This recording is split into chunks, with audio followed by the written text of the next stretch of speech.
let's use the other example back again with the 60,000.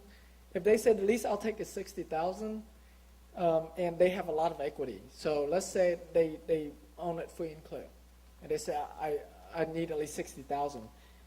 Chances are I would still go meet with them, because we're only $10,000 off. So a little bit more repairs can get you down $10,000. Okay, but the seller has to have the equity in it for me to negotiate. So you look at a seller who's going to get $50,000 or $60,000 in equity. It's really easy to negotiate. If let's say they owed $50,000 on it, and they said the least they need is 60, see, that's a lot harder for you to get the price down.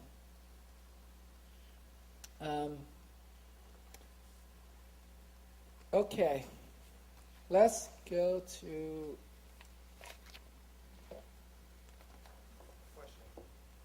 How would you know how much equity they have? They're not going to release that information, would they? Yeah, they will. You ask They them will? how much you owed on it. Do you owe any mortgage on it? And a lot of time they will tell you.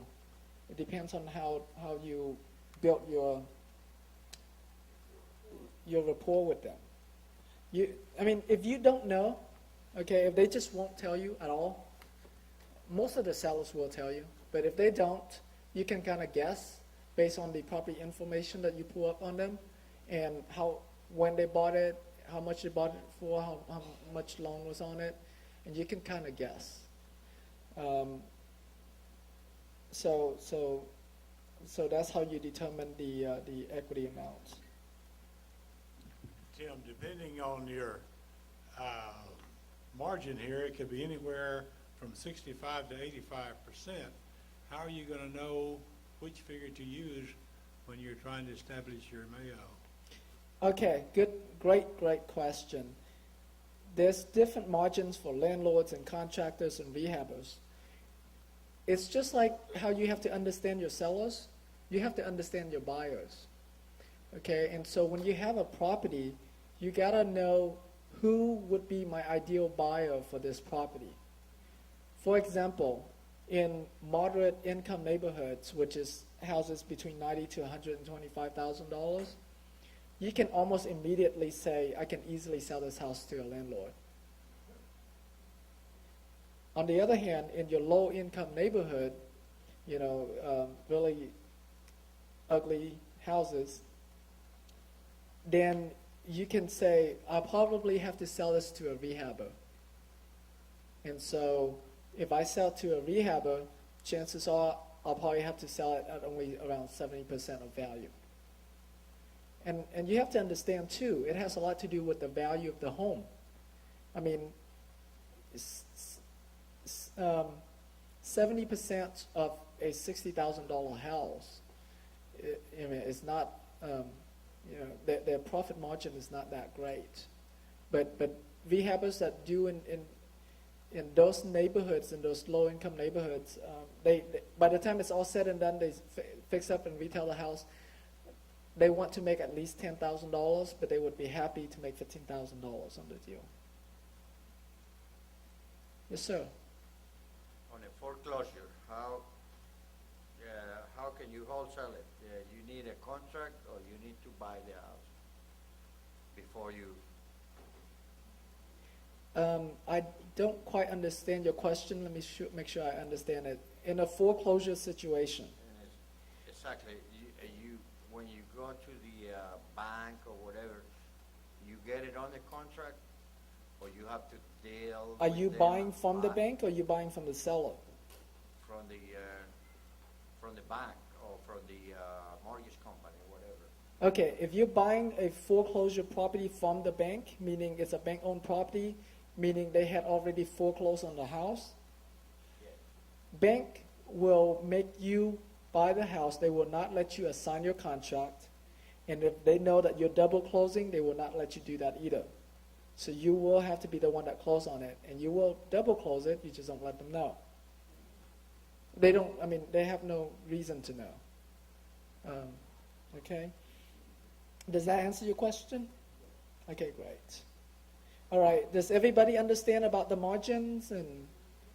Okay, so and some of your buyers, they don't go by margins at all. They just say, I just want to make at least $10,000 by the time everything is said and done.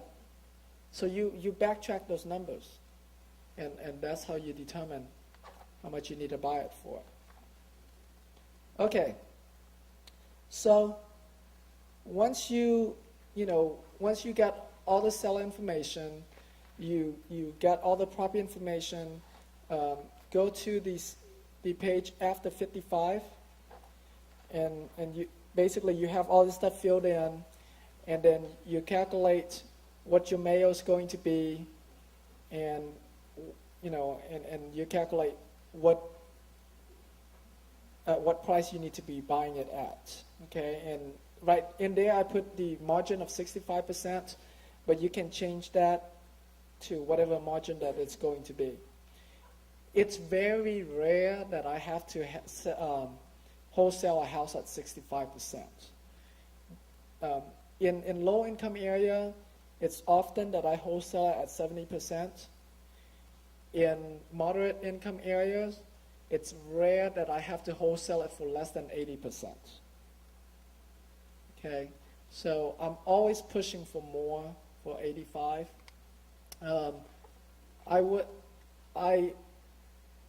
There's an advanced selling strategy that I will talk about tomorrow, but I'll briefly mention it here too.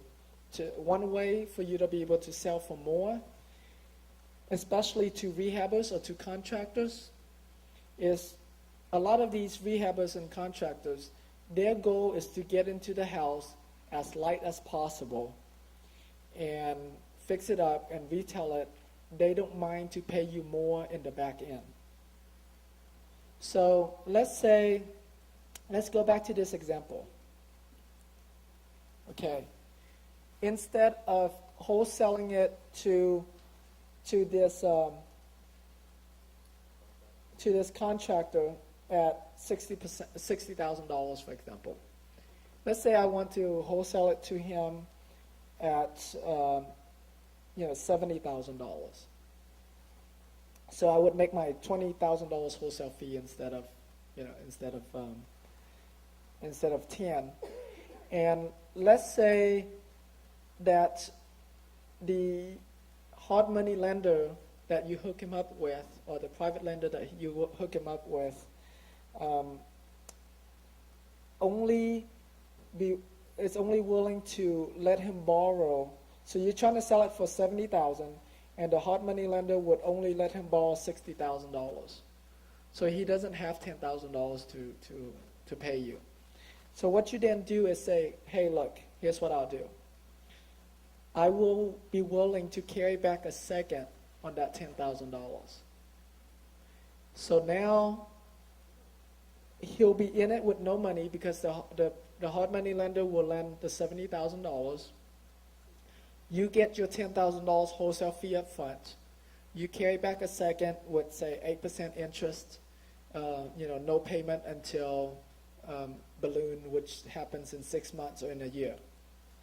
And so after he fix it up and he retail it, or fix it up and refinance it and rent it out, whichever way he choose, that's when you get your other $10,000. Okay. The key here, the key to make that kind of deal work is for the wholesale buyers that you're selling to structure it so that way they put as little amount of money as possible out of pocket. If they can, if you can structure it to where they don't have to put any money at all, then you can pretty much sell it at a much higher price, as long as there's still enough profit in it for him after he fix it up and retail it, of course. And just a second, and I lost my thoughts. And especially if you have lenders line up for him to structure it that way, then it makes the whole transaction for them very easy. If you can, there's plenty of investors that will buy houses, at 80% if you can structure it for him to get 100% financing. Or buy it from you all day long. Yes. So, Tim, in order to carry back a second, you have to actually own the house. Does that mean you have to do a double closing in this situation if you're carrying back a second for your buyer? Yes, that's correct. Okay. Unless, if you're going to assign it and carry back a second in another way, then your assignment fee, you take it as a note. How do you handle properties that are in trust or in under corporations as far as finding the telephone number or the name of the owner? And secondly, did you find anything more about the Western, I think it was Western Savings? They had a special loan program someone mentioned Tuesday night. No, World War Savings. Savings, no. I have not found out any more information about War Savings. Someone mentioned the other night they have a new loan program that will fund you mentioned it? Can you come up to the mic, please? Please. For those of you who've been coming up to the mic, can you please make a note so that way you can email me and I send you your leads?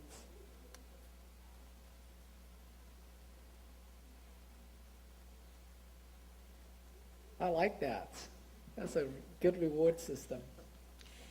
Well, World Savings had they found out that there are too many investors that cannot get loans. So what they have now is a program where investors can buy houses. They don't have to have credit, they don't have to have down payment. They're basing it directly only on the property itself. And I was really amazed when they said this is what they do now. He says, well, Trudy, just come on in, and I'm telling you, let us know what house you have on. We know exactly what the house is worth, and then we'll give it to you, give you the money. And the thing is that you don't even have to pay. If you flip it within a short period of time, there is no penalty. And this is really great. Yeah. War Savings. They the only thing about War Savings is they are very conservative on their comps, and so the value that you think it should appraise for and the value that they think it should appraise for would be different. But they do that to protect their investors, of course. The carryback on the second for the rehabber, do you file an affidavit at the Well, courthouse? No, you don't file an affidavit, but in the closing there will be, you'll hire an attorney or you can have the title company prepare the deed of trust to carry back that second. Yeah. Okay. All right.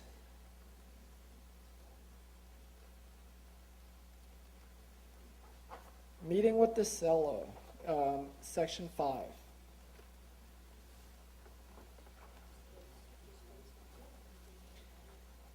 Dress casual. You don't want to be in suit and tie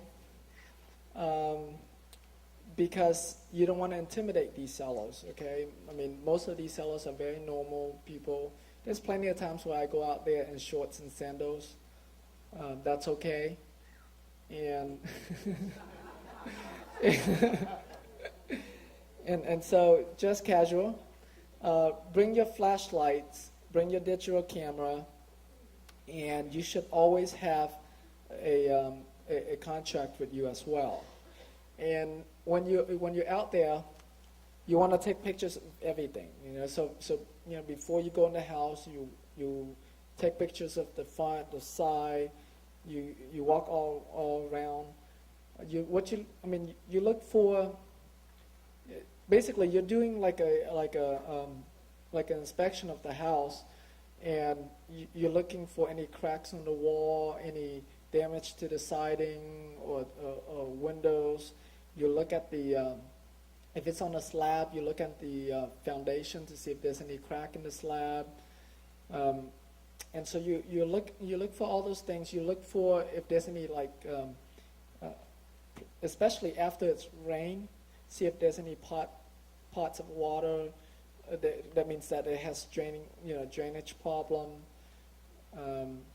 And so you look for all those things, and if you're not familiar with that neighborhood, you might also want to take pictures of like a couple houses that are next to it, so that way you can see how desirable, you know, this house is. I mean, if the house next to it is a dump and someone's living it that you can't also buy, you know, then it's not a good house for you. I mean, especially if you're going to retail it, because that house next to you will affect it. But if the house next to you is vacant, you want to track down that sellers as well. But you bring your flashlight with you, so you go in the house, because a lot of these, especially the vacant ones, there's no electricity. And sometimes the sellers will meet with you at the house, and sometimes they won't, because they don't care to go to their house. They'll tell you to go to the house, look at it, and then meet up with them at their new place. Or if they're out of town, then go look at it and then fax them a contract. And so if the sellers do meet you at the house, as you walk through the house and any repairs that you want, that you see, you would want to flash your flashlight at the repairs and just hold it up there for like 30 seconds or a minute, so the seller knows that you know that this house needs this kind of repairs, that kind of repairs. And if you have questions, you ask them. Like if you see water stain on the ceiling, you ask them, when's the last time how old is the roof? When's the last time you changed it? How old is the plumbing system? Because it could be roof leak, it could be plumbing leaks. I had a house where I actually got it inspected too. And the inspector told me, oh, it's probably just an AC leak. Well, this is when I was a new investor. I didn't know any better. But AC leaks only happen in one area where the AC is. And this house has little leaks throughout pretty much the whole house. And so it comes to find out it had galvanized pipes, and every 3 or 4 feet, there's a leak in the pipe. And so it cost me like over $4,000 to replace that plumbing that I didn't anticipate it. So anytime you see water stain, you ask the sellers, about the roof, about the plumbing, what kind of plumbing it has, if it's galvanized or copper. A lot of the galvanized pipes, especially the ones that on houses that were built in the 70s and early 80s, those pipes are pretty bad for some reason in that area. So you look at all those things, and if you walk in, on some of the flooring, it's more obvious than others.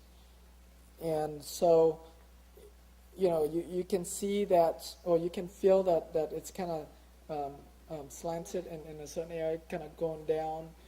If you have like a 4 feet level with you, those are also very good that you can lay down. If the way inspectors do it is that if you have to lift up more than a quarter of an inch, then that means that it has a foundation problem. And in some of these houses, especially the pier and beam, will go like a couple inches. So that's, definitely has foundation problem. Yes, Louis? If you call the owner on a property and make an offer on the phone, and then you find out that the house is on the flood zone, how much less you're going to offer in that case, or whatever? Do you have any way to make an offer at that time or something? Okay. So if you go look at the house and it needs more repairs than you thought it would be, that the seller told you, and do you have a way to negotiate the price down? Is that your question? No, that's not exactly the question. The question is based on the flood zone, they have to pay higher insurance for the flood and whatever. Oh, flood. So Okay. does that affect the offer that you're going to make? Vary the price? It depends, and here's what it depends on. Yeah, if it's in a flood zone, and a lot of times you don't know if it's in a flood zone or not at this point. Your buyers will be the one that will find out. But normally in a flood zone here in Houston, it's no big deal. You really can't get a much lower price. But if the house had a prior mold claim or like a big claim that would cost a lot more to get insurance, then that's when you can lower the price for more. But if it's your normal flood flood and they can get normal flood insurance, then the chance of them discounting it is slim. But if they had a big claim on it before in the past, then that's a different story, because now your insurance doesn't just increase, $70, $80 a month. It increased like double every month. It's huge difference. Yes, Amy? Okay, my question relate to is the purchase contract. We mentioned about earns money before. If you put 500 is earns money to the title company, if the deal didn't going through, the title company will release the earns money to you or to the seller, to anybody? Yes, the question is this. In the earnest money, if you put up earnest money and you deposit to the title company and you don't close on the deal, who will the title company release the earnest money to? For title companies, they will require that both the sellers and the buyer to sign the release of earnest money and agree who to release it to. If there's no agreement, they will not release it to neither party. They will not release it to either party, and after a few months or so, they'll turn it into the state, and the state will hold that money. So when you buy the house, or when you put it under contract to buy, you want your earnest money to go to the title company. When you sell the house, when you wholesale it, you want that earnest money to go to you, because now you have control. If your buyer don't close, then you keep the earnest money. You don't have to. You don't need them to sign a release for it. Okay, and when we get into the contract part, we'll talk about that. Yes. Just a little comment. The comment you said about the 4-foot level for sloped floors and foundations.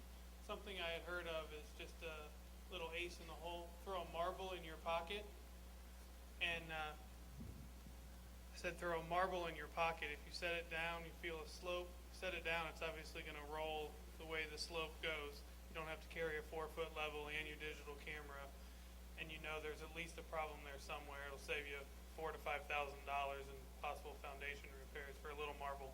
Yeah. His tip is you can use a little marble and drop it down on the floor and see if it rolls. I used to do that when I first started. Definitely it does not work on carpet. And also, sometimes in the kitchen, the way the tile works, it will stop the marble, so it doesn't work that well. It's a cool tool, not so much for accuracy, but just to get the seller looking like, whoa. Since there's been a lot of issues about the flood zone in the past, as far as the insurances and FEMA and so forth and the help that they've put out, are there any reports or anything that can kind of guide you to the direction to stay away from those areas, or There are. any indication? There are flood maps that you can. You would talk to an appraiser. They have access to that, or mortgage lenders. A lot of them have access to that. But for you as a wholesaler, you don't care. You don't care what the house have or what kind of costs are involved. It's the job of the person who's buying it from you to do all that due diligence and calculate that into their risk if they're willing to do that. So you don't have to stay out of flood zone. There's plenty of people who buy in flood zone. Exactly.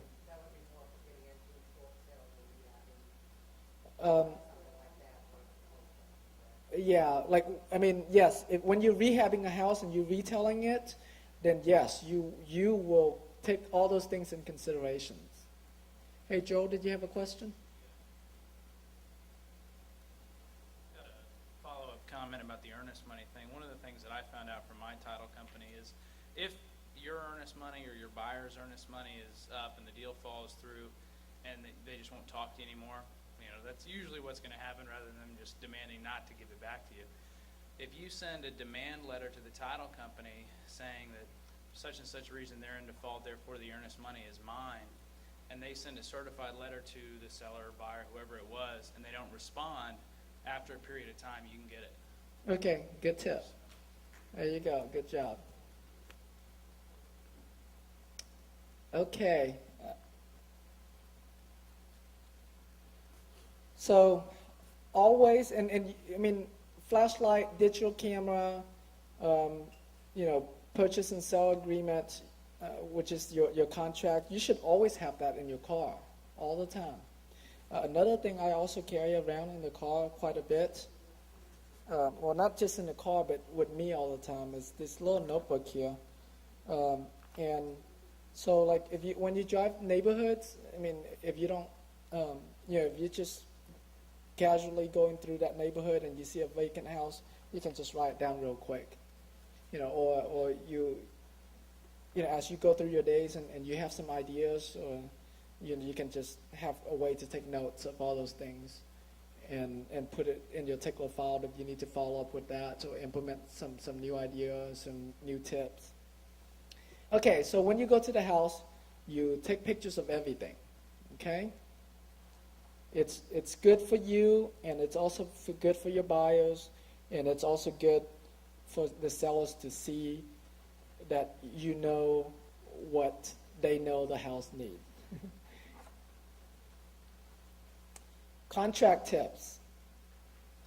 You can, for a lot of you who are new, you can use the simple one-page contract that I have in your disk, or you can do what Jerry did and just go to Office Depot. I think their contract is a two-page contract.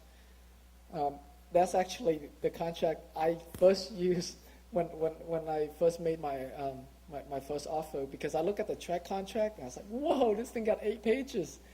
I didn't know how to begin filling that thing out. I was like, man, I just want a really simple contract that I can understand. So I went to Office Depot and bought one, and it was really simple.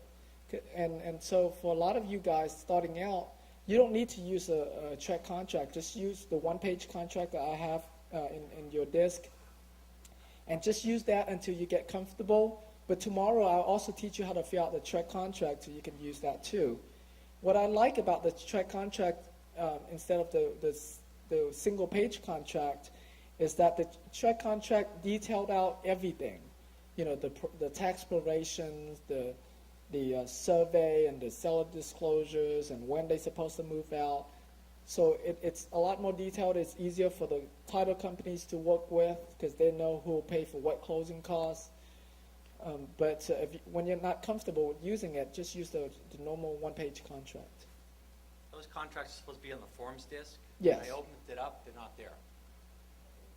They're not there. The only thing that's there is the 5-day sale tips as a Word document.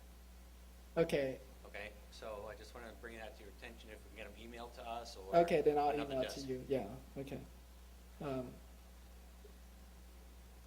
And it's when we get to the contract part, it's also in here, so you can just make copies. Let me see what page it's on.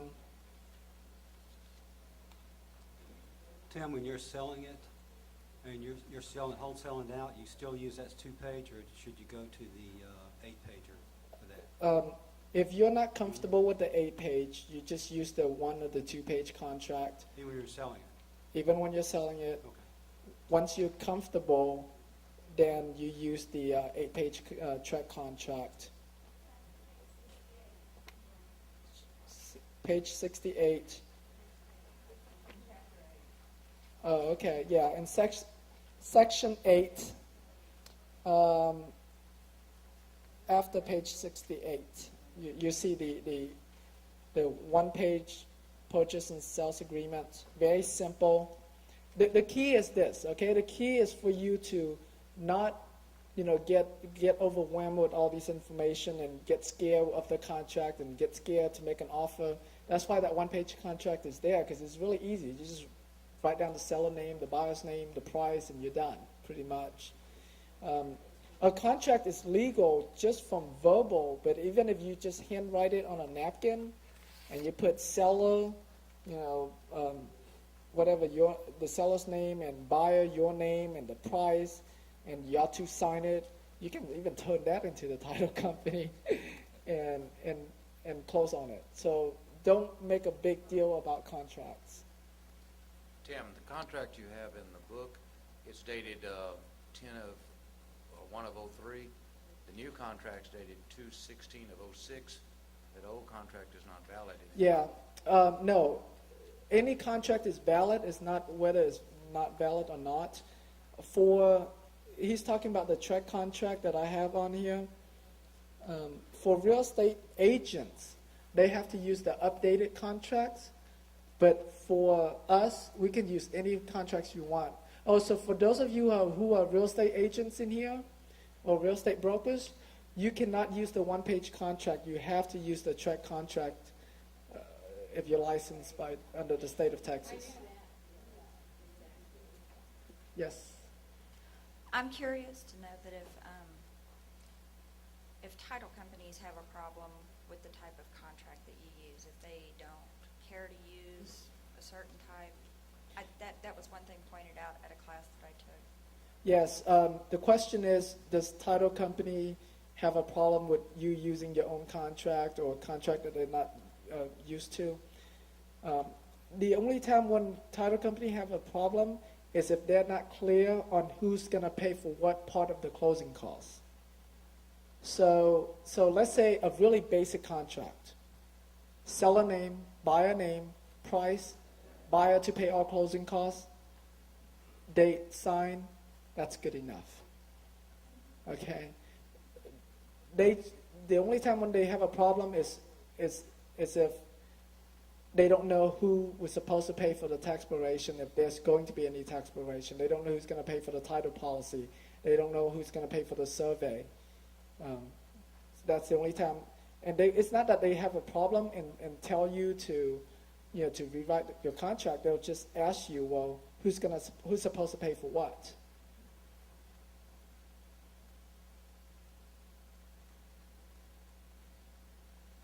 Tim, does the contract need to be notarized if you're going to go register it at the county clerk's office? No. Contracts does not need to be notarized. You do not need to record your contract at the county clerk's office because you don't want everybody to know how much you're paying for this house. I mean, once you record it, the whole world would know how much you're buying this house. What we were talking about earlier with the affidavit and memorandum of contract, all it does is it says that I, Tim, might have a contract on this house. And that's it. And for any information to contact me at this number and this address. Okay, and that's what you record. Okay, you want to make the buyer's name to be your name or your company's name and or signs. So that allows you to wholesale to other investors. And if the seller asks you or have a problem with saying or signs, you can tell them, several different ways. You can say, well, I'm not sure about which company. I have several companies, and I'm not sure which one I want to take title in. So I want to leave that open for me to be able to change that. Or, or you can say, just about anything. I'm not sure if I'm going to take title or my partner's going to take title, so I want to make sure I'm able to assign it to my partners. Okay, so you can say that. Or even worst case scenario, they say you can't assign it, and you don't assign it, you just double close it. Same thing. You're paying a little bit more in closing costs, but it's no big deal. Okay, so that's the only sellers I know that absolutely won't let you assign it are banks. So other than banks, your normal sellers will let you assign your contract. Some realtors also. Well, yeah, Fannie Mae is, they're an institution, so it's different. Okay, you want to make your offer as an all-cash offer. Okay, and unless there's a loan on it and you're trying to do subject to, but that's beyond this class.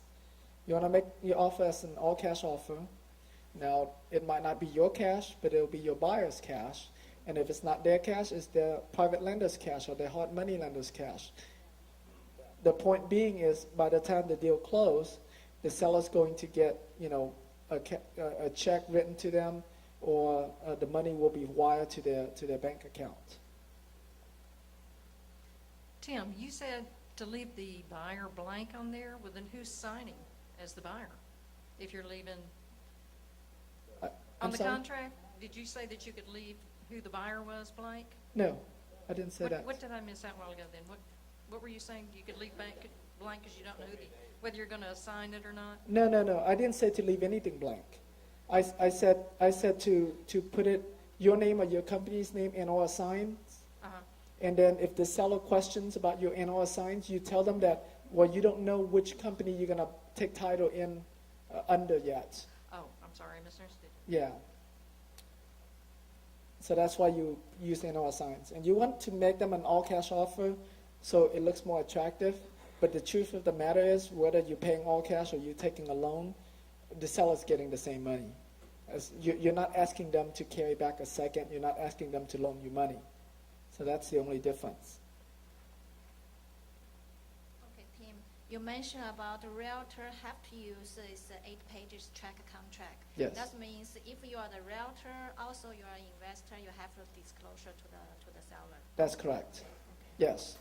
If you're a licensed agent, you have to always disclose that you are a licensed professional, whether you're buying or selling. Okay. You want to put the closing on or before 30 days. Here in Houston, closing within 30 days is very normal. And so when you put on or before 30 days, it's very acceptable to the sellers. Even if they tell you, well, I really need to close the house, within 2 weeks. I mean, can you close within 2 weeks? I'll tell them that I will try my very best to close within 2 weeks, but we normally go ahead and write our contract for 30 days, just in case the title company needs longer time to get all the title issues clear, and the attorney get all the documents ready. But I will push to close as quick as I can. Now, sometimes, if you know the seller is in no rush, you can put your closing for 45 days. For me personally, I don't really care to put it for 45 days. If for some reason I can't wholesale it and close it within 30 days, I can always go back to the seller and tell them, I need to extend the time a little bit longer. And in my one-page contract, it actually even say,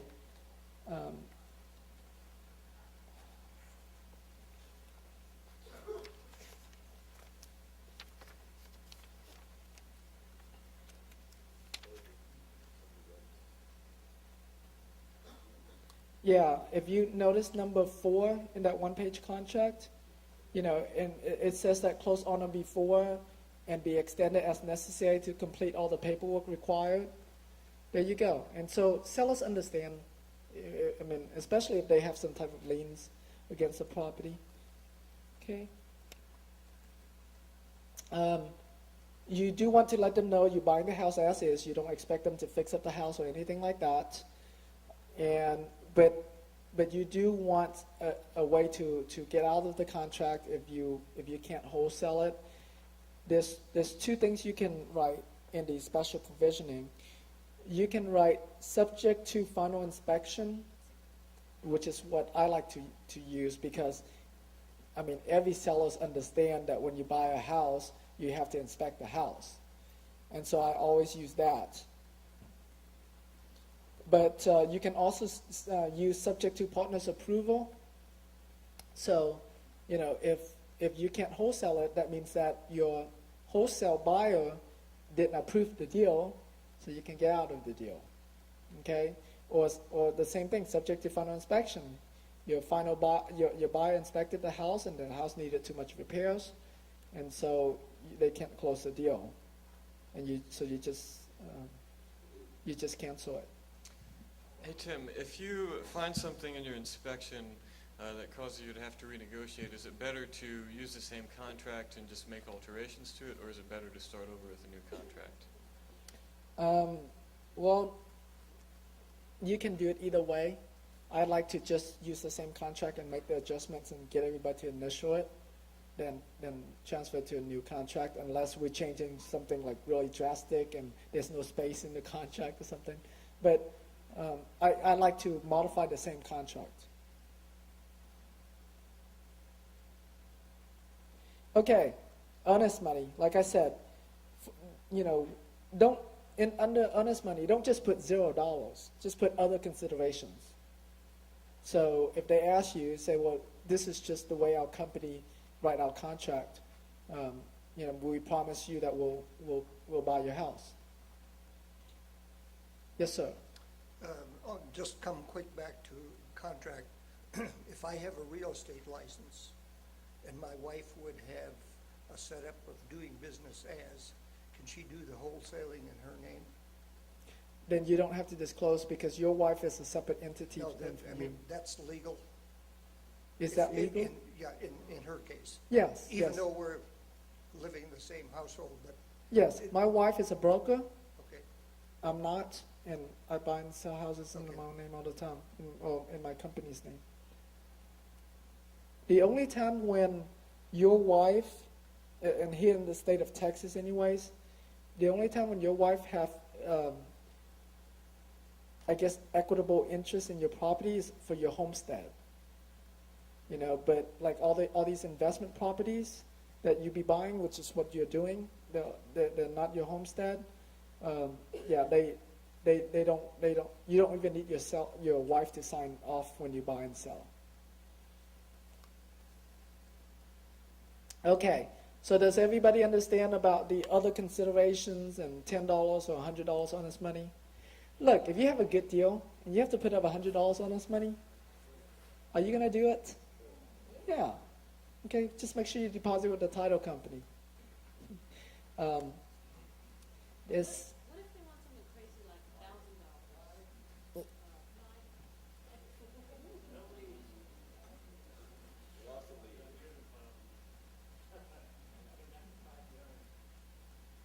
So what if they want something crazy like $1,000 earnest money?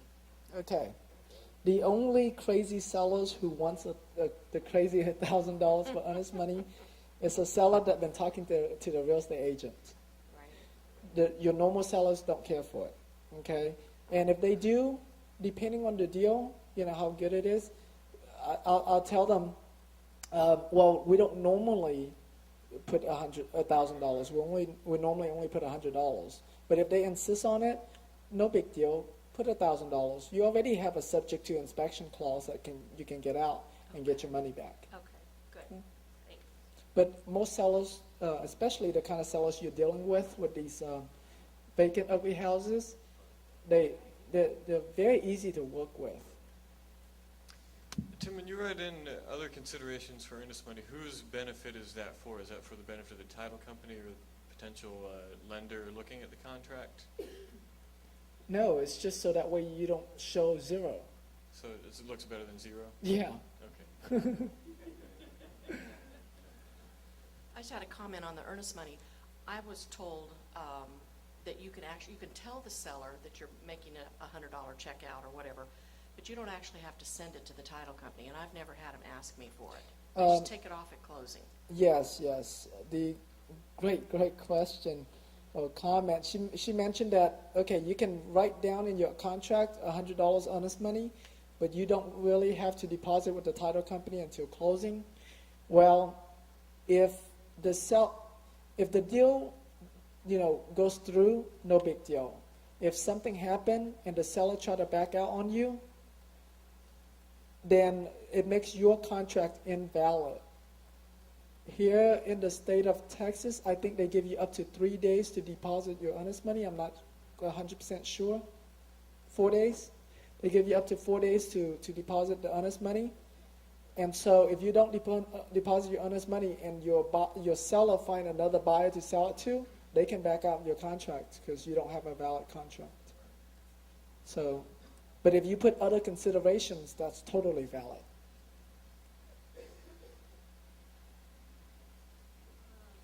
My client have one situation, the buyer put earns money in the title company, but before closing, before the option period is passed, he's stop payment for the earns money. So if this happen for the investor, what we can do? Stop the payment on earnest money or on option fee? Is they stop payment on the earns money. They stop Title it. company call me. Okay. Yeah.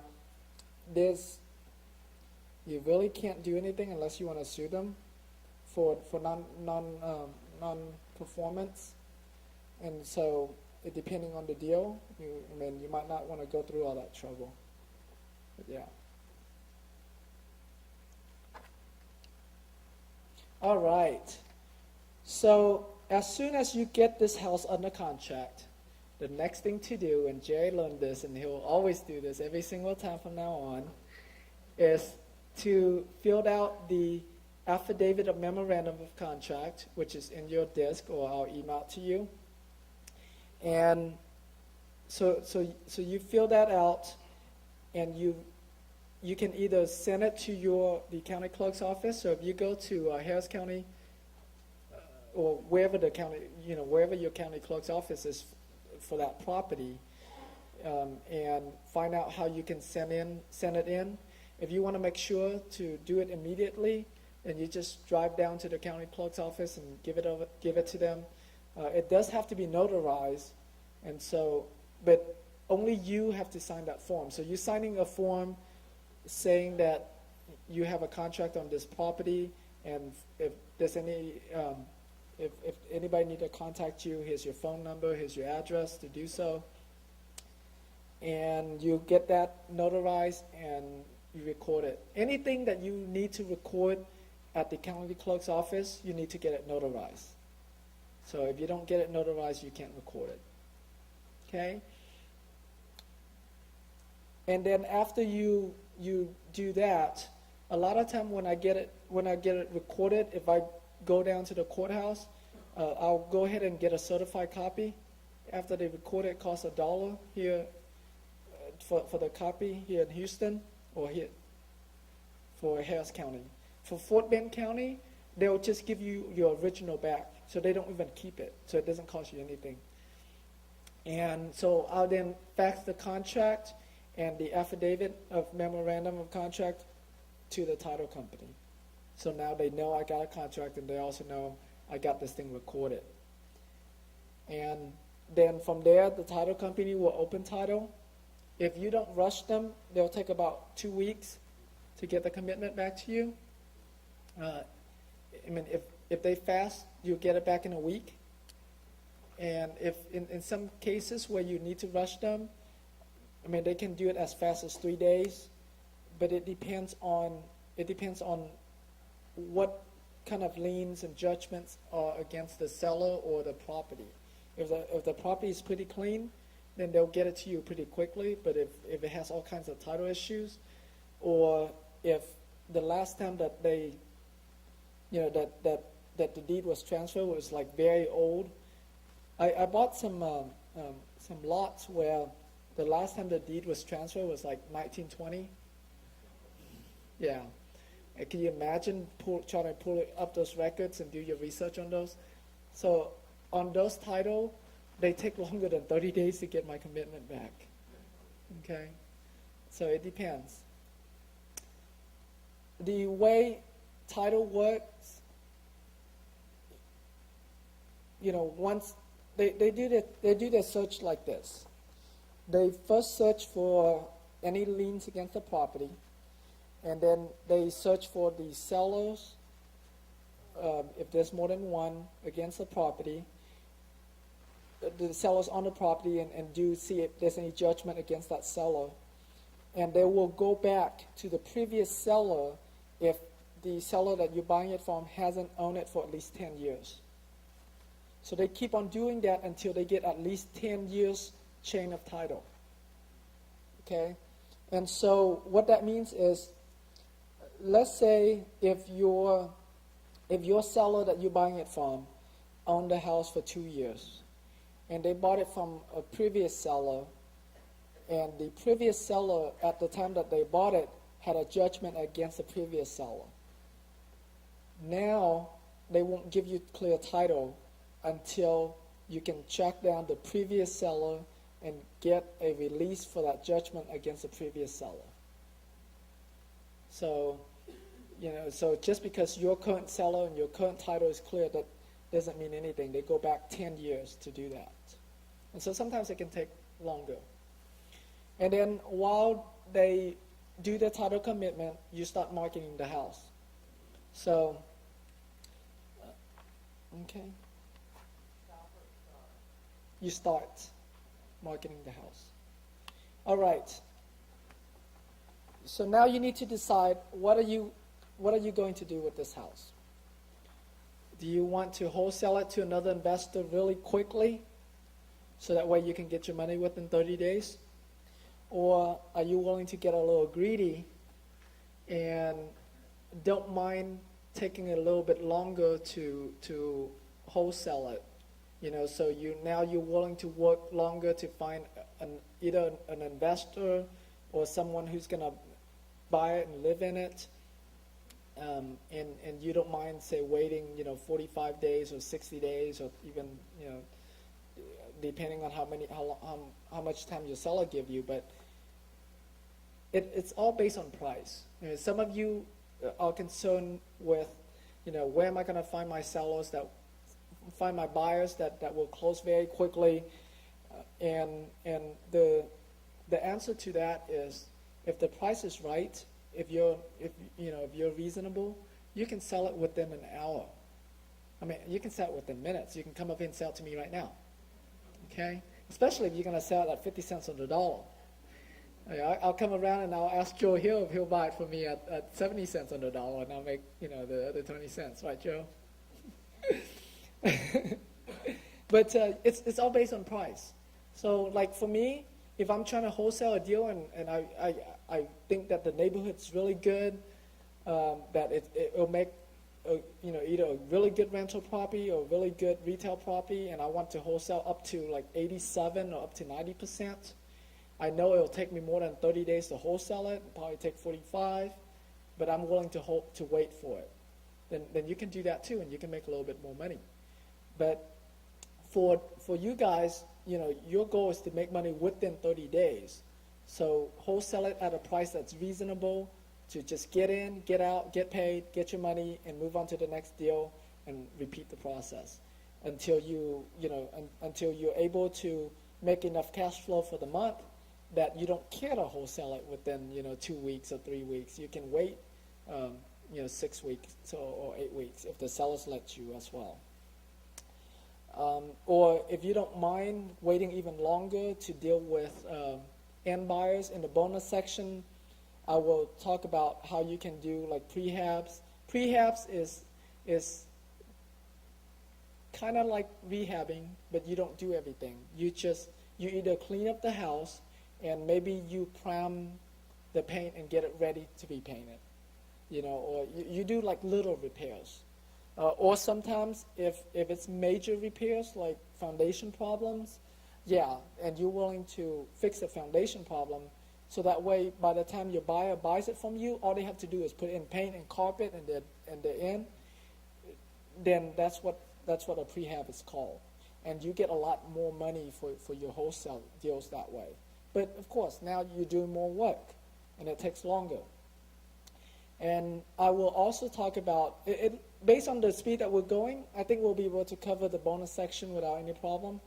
So I will also talk about how to auction off your house and sell it in a round-robin bidding process. And it works well for houses that doesn't need too much repairs.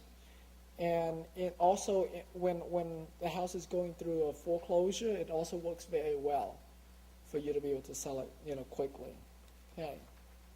Okay, that ends section 5. Questions? Yes, Tim. Earlier today, you talked about the typical return on investment in marketing using different types of ad systems.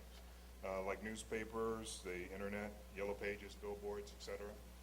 Do you have some kind of figures that tell you, basically dictate when you should use them? You're generating so much in income that it pays to use that type of medium, or you just play it by ear or what? Well, actually, when you first start, you sort of play it by ear. But you don't just, play it by ear completely. You got to find out how much you're willing to pay for per lead, how much you're willing to pay per deal. And so once you find out those two numbers, then you run a marketing, whether you're doing a direct mail or TV. And let's say if I'm willing to pay up to $3,000 per deal, right? Then as long as my TV ads can get me at least, for every $3,000 I spend, get me at least one deal, then I'm okay with that. But if I have other marketing sources that I can get the deal for $500 per deal, or $750 or $1,000 per deal, then I would spend money in those sources first. And if I need more leads, then I go into the marketing sources that cost more to generate the leads. So you gotta find out, what's the absolute most you're willing to pay for a deal, and backtrack that. Okay, thank you. Okay. I have two questions. Yes. One is, you said that in low-income areas, you pay anywhere from $15,000 to $20,000 Yes. Well, For a 2-bedroom home. for a two-bedroom home. Now, Yes. there's some that are in there that are fixed up and are cute, and then there's other ones that are just trashed out, even boarded up, What? with broken windows. So, you still use that same No, format? of course not. You just Yeah. judge it based on the condition? Yeah. Okay. Of course. And the other question I have is, how many days do you put in the option period, and do you do an option fee? I don't do an option period at all. Just as is? Just as is, 30 days closing, subject to final inspection. And if I could just put a plug in on something that I've done that may help some people. I've been a realtor for 16 years here in Houston, and I started using a video email system that I've used from some sellers and buyers on, where I narrate and show pictures of the house, and people are really loving it, and it's really inexpensive to use. So if somebody wants more information, they can let me know. Yes. That would be really good for when you sell the houses, because now your buyers can go online. Is it online? They can go online and view like the video of the house. So, yeah. Just don't show all the ugly parts. I'd like to go over a quick deal with you and see if you have any suggestions Okay. on what I can do with it. I'm not sure if I'm going to wholesale it or if I'm going to rehab it. But I'm from Jersey, so the numbers are going to be a little bit higher than here, probably about triple. The property's worth $505,000. I just had an appraisal done on it on Tuesday. I paid $380,000. Okay, so it's under contract. That's good. I have 60 days in order to close. It's closing the end of November. But I don't know whether or not to wholesale it, because she doesn't want people through the house. So that's my dilemma, is if I'm going to wholesale it, how am I going to get other investors into the house to see it, to walk through her house, her personal stuff? She's very, very tricky that way. So I didn't know if you had any suggestions there. Yes. Okay. Well, when that happens, I decide one or two things. If I absolutely cannot get anybody there, and I cannot buy it based on just the numbers that I give them, because sometimes you find once you do enough, you have buyers that will trust your numbers. So they'll buy it sight unseen. But if that's not the case, and there's enough equity there, I will go ahead and close on it, and then wholesale it after that. Because now I already bought it, and wholesale it a few days later. Okay, so actually do a full closing and then get rid of it if Yes. there's enough. Yes, enough. and that's assuming I know exactly that I will be able to close it with another investor. Right. Yeah, I did my numbers and everything's Yeah, I have correct. somebody interested at $450, so it's a Yeah. pretty, In your market, you don't work the same margins that we do. No. Yeah, if you know your buyer is going to buy it from you at $450, I'll close on it and sell it to them after. Okay, thank you. Uh-huh. Can you address paragraph 5 in your standard purchase and sale agreement? I didn't understand the wording around the closing costs.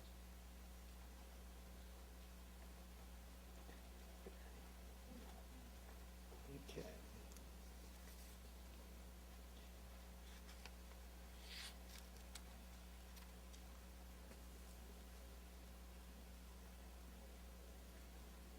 Well, basically, it's saying that you pay for all the closing costs to prepare all the documents. Buyer, okay, paragraph number 5, closing costs. Buyer will have buyer's attorney or title company at buyer's expense, so you'll pay for it. You as the buyer pay for it. Prepare all the required documents to complete this agreement. So you're letting the seller know you don't have to worry. I'm buying the house as is. My attorney will draw up all the documents, and I will pay for all the paperwork needed. That's what you're conveying to the seller. Is that clear? Okay, so you're basically saying that that says that the buyer is paying all closing costs. Yes, 'Cause you are. that part wasn't clear to me. That's why I was asking that. Yes, you are paying for all the closing costs, yeah. I mean, now a title company might look at this and says, well, it is not clear enough. Can you please clarify it? Then you clarify with them. But yes, this means that you're paying for all the closing costs.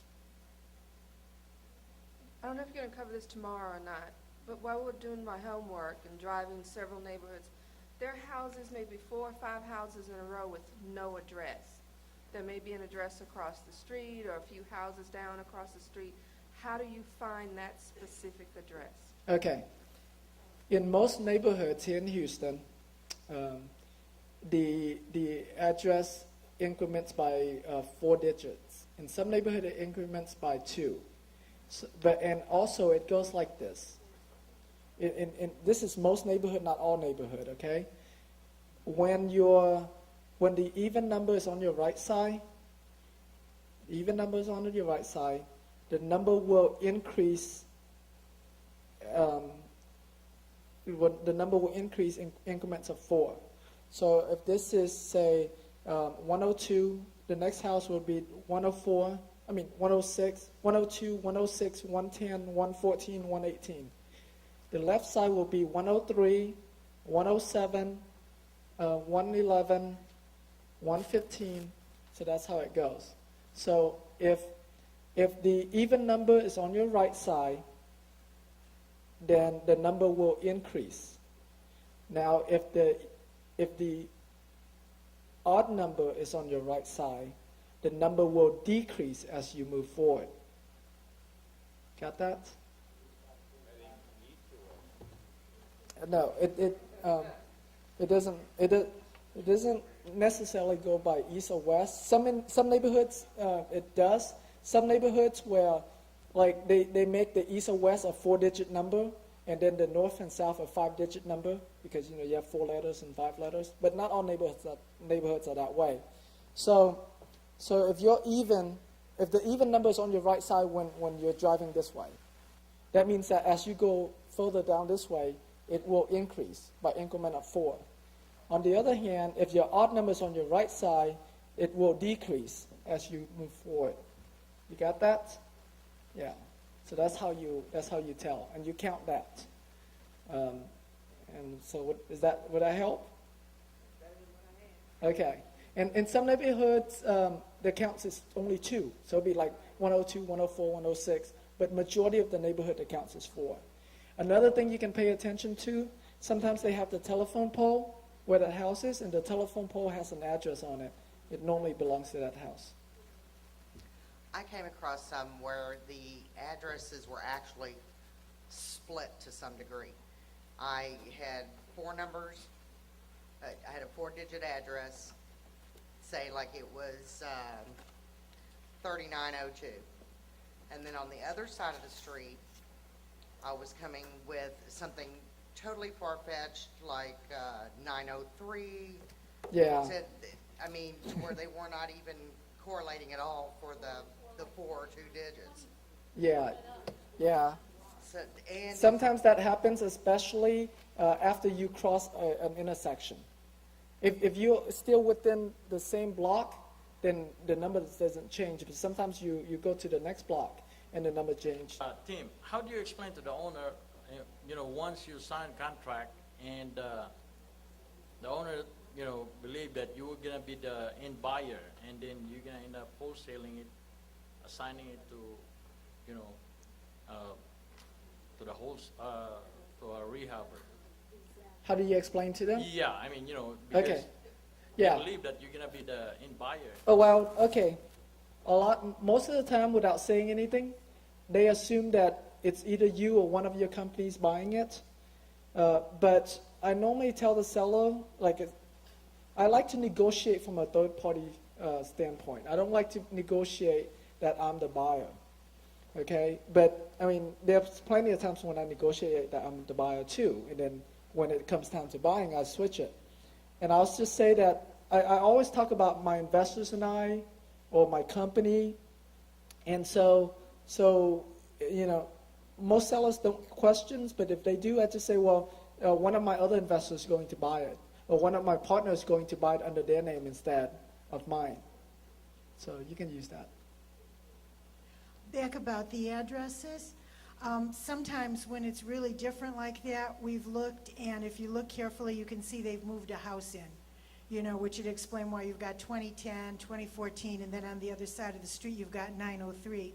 But if you're really in doubt, and we've been in some neighborhoods where the houses are really skewed up and you can't tell, if you go to the HCAD website, you can put in a street search instead of just for specific house. So like you could put from 2,000 to 3,000, Yes. whatever the street is, and it'll give you all the houses on that street. So if you just have written down it's the third from the corner, then you can just count off and find what the actual address is. Yes. So on your, when your bird dog drives the neighborhood, or when you do, just try to make notes of what other numbers around that house, so you can do your search further. As far as title companies go, I have heard that you need to put earnest money down in order to make it a legal binding document, but I'm guessing that's not true. Is that? No, that's not true. Okay. And then once you you fax your contract or take it to the title company, are they supposed to start working on it like right away, or do you need to just kind of expedite that? They'll start working on it right away. Okay, so let me go back to your first question first. The only time when title company tell you something like you have to have earnest money in order for us to open title is because they don't want to waste their time to do all the title search and then you don't close on the deal. So when you go to a new title company, that might happen to you. It happened to me before, and I told them, no, I mean, I don't normally put up any earnest money. And so you either do this title or I'll take it somewhere else. And so that's when they'll make the decision, and many times they'll say, okay, we'll do it. Okay. There's no law about that. But they normally, because we've had a problem with our first wholesale deal, the title company just kind of sat on it and didn't do anything, and then it's getting time to Yeah. close and nothing's been Yeah, done. you do have to follow up with them, and that's why, you build relationship with these people, and you wouldn't have that issue at all. Okay. Like, for me, my title company, I mean, if I have to close very quickly, and if the title's not it's kind of clean, sometimes they can get me back my title commitment in like 2 days. So that happened before. Is there any upfront cost with the title company when you submit your Nope. your contract? No and upfront Start cost. searching, they just... Nope. They'll do all that stuff. And if you don't close on the deal, they'll lose the money. It does cost them money to do those title search. They hope that they'll make that money on the title insurance when you buy it, but they don't charge you for it. I'm going to jump back to when we were talking about the conversions. If you have a property that's, say for example, like $50 a square foot, the garage is converted over. You want to sell it. It's in a low income area. You want to sell it, taking into account the extra space that was converted over. Say, I don't know, it was 100, or I mean, it's 50. Now it's worth 80 because you converted over. Okay. But when they do the appraisal, do they take that into account, or do they take what the HCAD says? No, the appraiser will measure the house. They don't care about what the HCAT says. Oh, really? The appraiser measure the house themselves. That's why a lot of time it's different from the HCAT. So they'll base it on the total living space? Yes. Oh, okay. Yes, that's correct. And assuming that house with no garage, there are other comps, sold comps in that same neighborhood that also have no garage. Then they'll count that as the full living Actually, space. they have garages, but a lot of them have been converted over. Also. Yeah. So then they'll count it. Also, this is what's on the CD. Okay. I'll check into that. That's the only thing that's on. Okay. Okay. Title companies, do they require a survey on a property?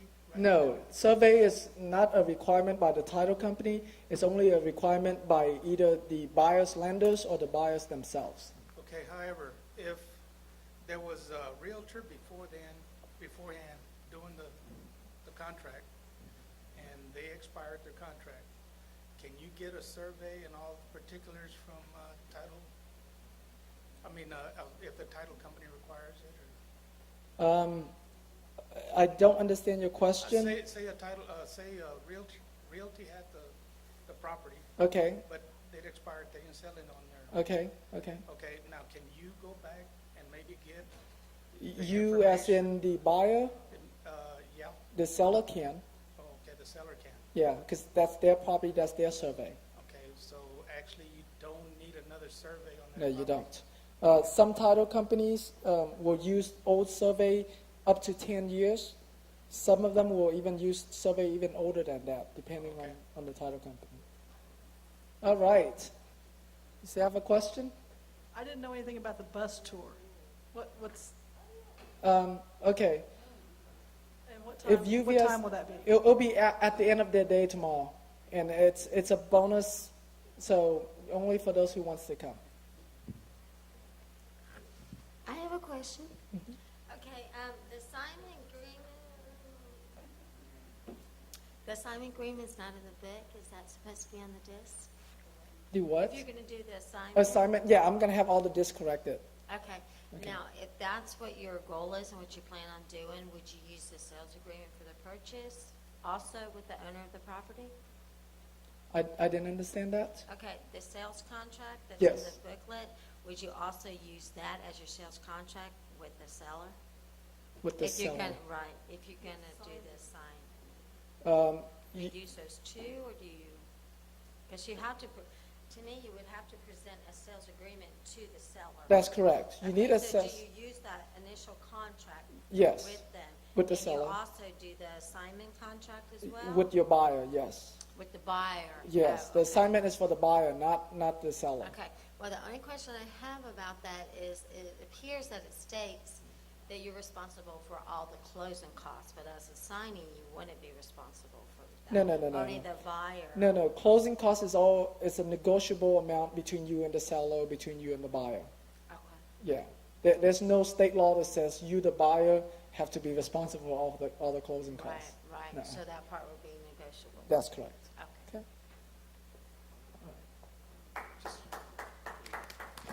Just jumping on, hey, hold on, one more. Just jumping on back with the bus tour, just curious. It's after the class tomorrow? Yes. How long is it gonna be, do you know? or- Probably a couple hours. Okay, and you get 5 leads per question, or what? Yeah, you didn't put a limit on it. Okay, everyone. I hope you guys enjoyed tonight, and we'll see you tomorrow at 8 o'clock tomorrow morning.